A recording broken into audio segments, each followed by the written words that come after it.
Good morning friends. मैं बबुल नायक मानसरोवर विद्याविहार से आप लोगों को आज मैथमेटिक्स कराने वाला हूँ। स्टैंडर्ड 9 के जो चैप्टर नंबर 15 है। उससे पहले जो विद्यार्थी अभी तक ऑनलाइन जुड़े नहीं है, आपके यदि आजू बाजू में रहते हैं, आप उन सबको बोलिए कि ऑनलाइन में वो जुड़ जाए।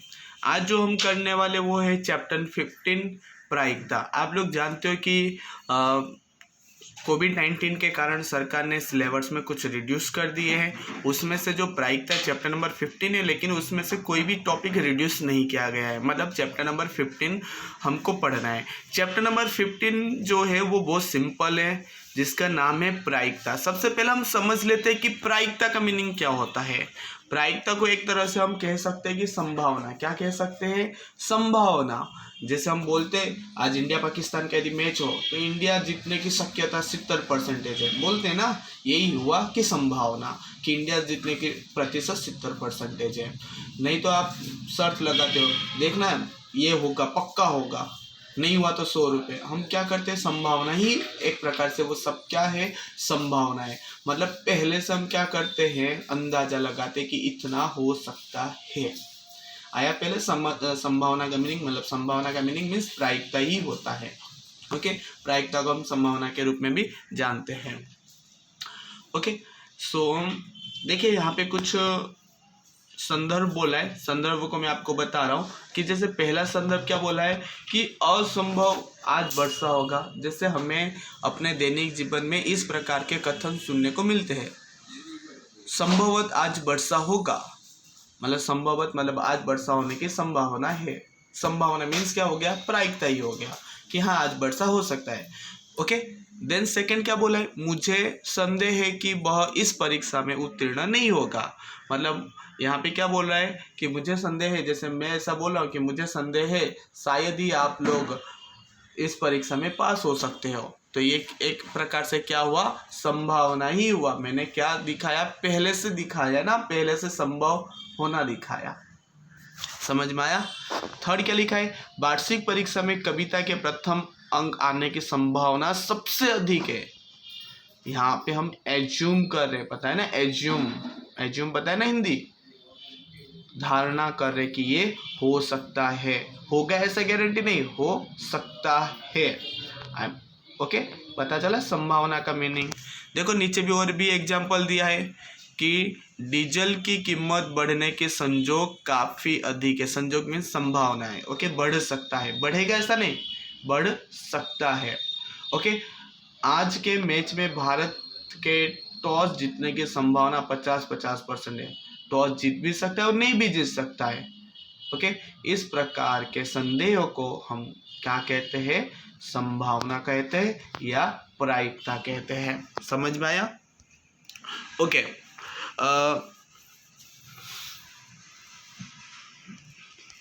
चलिए आगे की टॉपिक जो पढ़ते, एक प्रायोगिक दृष्टिकोण। ओके, उसके अनुसार हम संभावना पढ़ेंगे होता क्या है। जैसे यहाँ पे देखो 15.1 लिखा है, सिक्का उछालने की संख्या। अब सिक्का मतलब पहले है ना संभावना की फॉर्मूला पढ़ लेते, उसके बाद कोई उदाहरण करेंगे। संभावना की फॉर्मूला है कि सबसे पहले, रुको,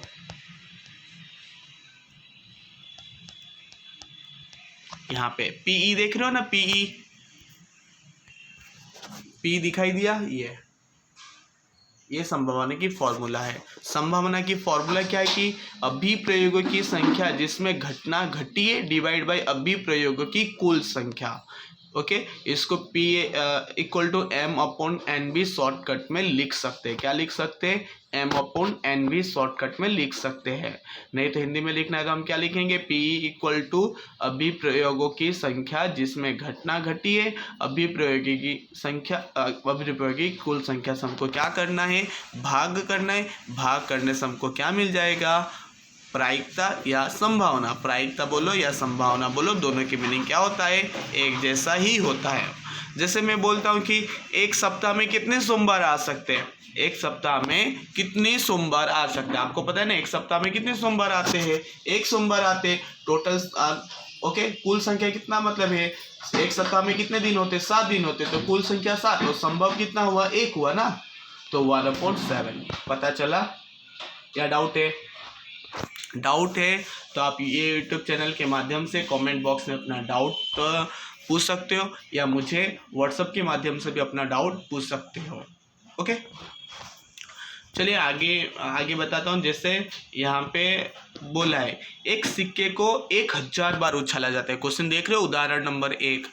ओके, क्या लिखा है उदाहरण नंबर 1? चलिए मैं अंडरलाइन कर देता हूँ कि एक सिक्के को 1000 बार उछालने पर निम्नलिखित बारंबारताएं प्राप्त होती है। मतलब निम्नलिखित नीचे दिया है कि चित कितने बार आता है, 455 बार, और पट कितने बार आता है, 545 बार। अब आपके माइंड में एक क्वेश्चन आ रहा होगा कि सर ये चित और पट क्या है? ओके, क्योंकि आपने हिंदी वर्ड नहीं जानते हो, आप ऐसे सिक्का उछालते हो तो हेड आया नहीं तो टेल आया, ऐसे बोलते हो ना। तो हेड का मीनिंग होता है चित। ओके, हेड का मीनिंग क्या होता है, चित होता है, और टेल का मीनिंग क्या होता है, पट। ओके, हेड का मीनिंग क्या होता है, चित, और टेल का मीनिंग क्या होता है, पट होता है। ओके, तो हमको क्या पूछा, प्रत्येक घटना की प्रायिकता अभिकलित कीजिए। मतलब प्रायिकता हमको निकालना है, प्रत्येक घटना है, मतलब चित आने की भी प्रायिकता निकालना है, और क्या निकालना है, पट आने के भी प्रायिकता निकालना है। तो हमने फॉर्मूला क्या पढ़ा था, P ऊपर पढ़ा था ना हमने फॉर्मूला। चलो फॉर्मूला दिखाता हूँ। P अभिप्रयोगों की संख्या जिसमें घटना घटी है, और सेकंड अभिप्रयोगों की कुल संख्या।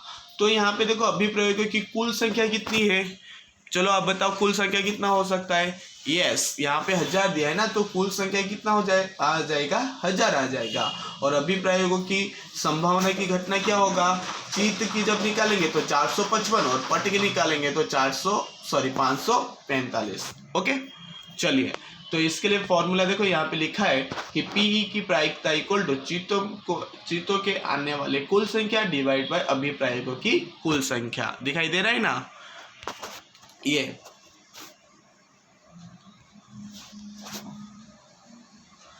चित के आने की कुल संख्या डिवाइड बाय अभिप्रायों की कुल संख्या। तो चित कितनी बार आया था, ऊपर देखो कितनी बार आया था चित, यहाँ पे दिया है ना कितनी बार, 455 बार। तो लिखा 455 डिवाइड बाय अभिप्रयोगों की कुल संख्या। अभिप्रयोग टोटल कितनी संख्या होता, 1000 संख्या था, डिवाइड बाय 1000 कर दिया, तो 455 डिवाइड बाय 1000 तो कितना आ गया 0.455। आया समझ में?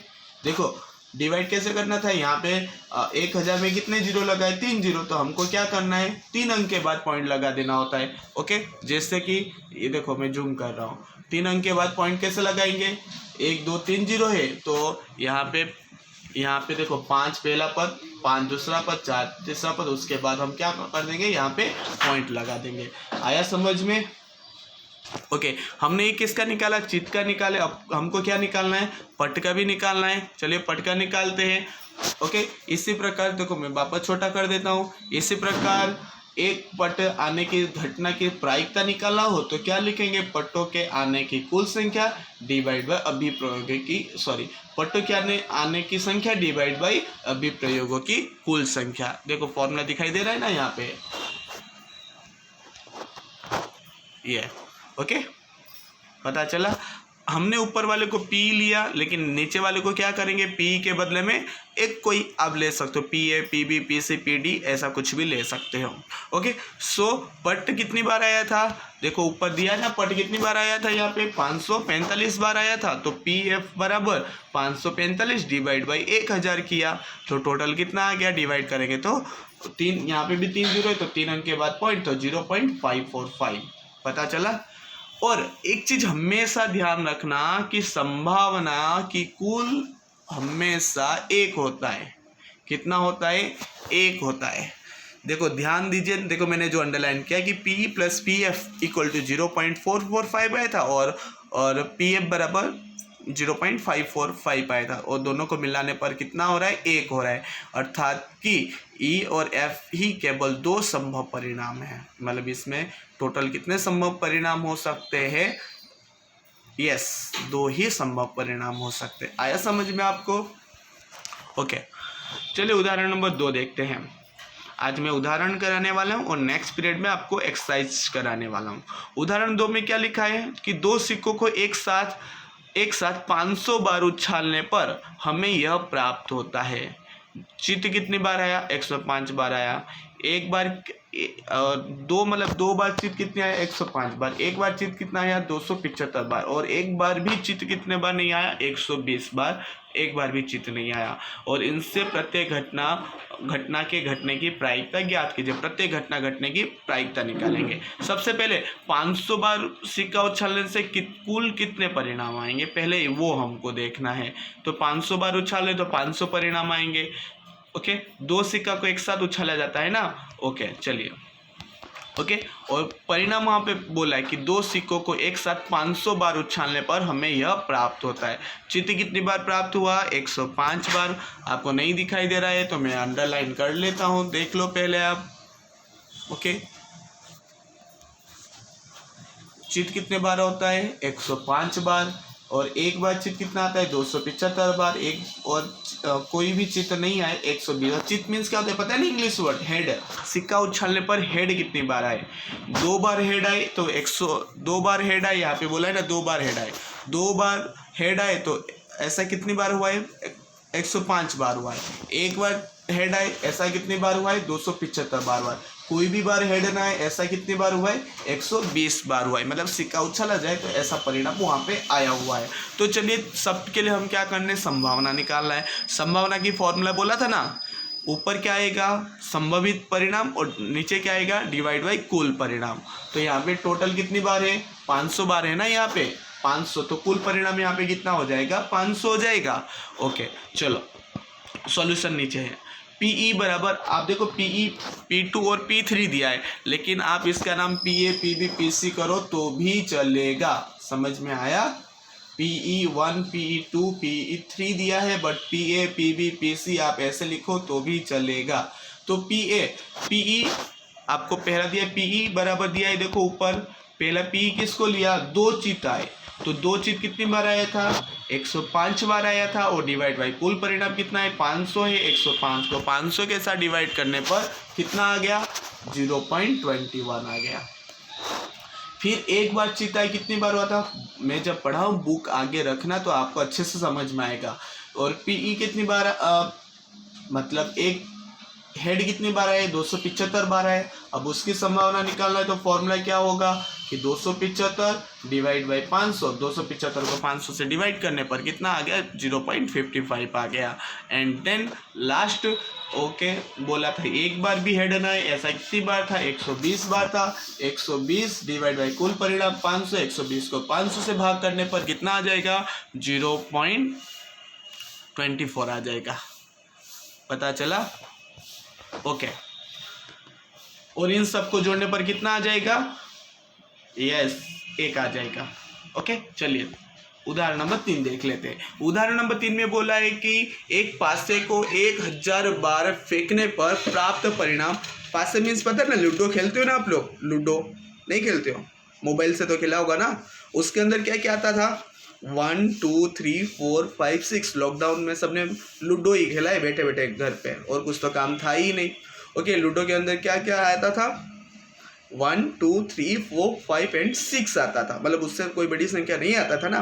तो देखो यहाँ पे लिखा है क्वेश्चन के अंदर, यदि ना दिखाई दे रहा हो तो मैं उसको बॉक्स बना देता हूँ। उदाहरण नंबर 3 आपको ऐसा बोला है कि एक पासे को 1000 बार फेंकने पर प्राप्त परिणाम 1 2 3 4 5 6 की बारंबारताएं सारणी निम्नानुसार दी गई। मतलब आपको नीचे सारणी दी गई। सारणी में एक कितनी बार आया हुआ है, 179 बार आया। कितनी बार आया हुआ है, 179 बार आया है। 2 कितनी बार आया है, वह 150 बार आया है। 3 कितनी बार आया है, 157 बार आया है। 4 कितनी बार आया है, 149 बार आया है। 5 कितनी बार आया है, तो 175 बार आया है। और 6 कितनी बार आया है, 190 बार आया है। ये हमको क्वेश्चन के अंदर दिया हुआ है। ऐसे पता चला ना कैसा आया हुआ है। ओके, जब पासा उछाला गया होगा तो 1000 बार उछाला गया होगा, तो 1 कितनी बार आया है, 179 बार आया है। 2 कितनी बार आया है, तो 150 बार आया है। 3 कितनी बार आया है, तो 157 बार आया है। 4 कितनी बार आया है, 149 बार। 5 कितनी बार आया है, 175 बार। 6 कितनी बार आया है, 190 बार आया हुआ है। समझ में आया। नीचे क्या लिखेंगे, इसकी सॉल्यूशन हमको निकालने के लिए बोला है ना, प्रत्येक परिणाम के प्राप्त होने की संभावना ज्ञात कीजिए। प्रत्येक परिणाम के संभावना हमको निकालना पड़ेगा। ओके, अब हमको क्या करना है, 1i कितनी बार है उसकी संभावना निकालना है। तो देखो यहाँ पे फॉर्मूला क्या लिखा है, यहाँ पे कि परिणाम एक बारंबार आता कि 500 की फेंकने की कुल संख्या, तो एक कितनी बार आया था 179 और कुल संख्या कितना था 1000 था। तो 179 डिवाइड बाई 1000 तो कितना आ गया 0.179 आ गया। सेम आप सभी को दो कितनी बार आया था, तो 150 बार आया था। देखो 150 बार डिवाइड बाई कुल परिणाम 1000 तो 0.15 आ गया। और P3 बराबर कितनी बार आया था 157 बार आया था, डिवाइड बाई 1000 करेंगे तो 0.157 आ जाएगा। ऐसे आपको ये कर लेना है। ओके, आप सबको समझ में आ रहा है ना? नहीं आ रहा है तो यूट्यूब के माध्यम में कमेंट बॉक्स में आप अपना नाम लिखकर अपने डाउट पूछ सकते हो या व्हाट्सएप के माध्यम से भी पूछ सकते हो। ओके, जो स्टूडेंट्स अभी तक ऑनलाइन ना जुड़े हो, आपके आजू बाजू में रहते हो, उनको आप बोलिए जुड़ने के लिए। और ऐसा हो तो स्कूल में आके अपना व्हाट्सएप नंबर लिखवा के ग्रुप में जुड़ जाइए। Thank you.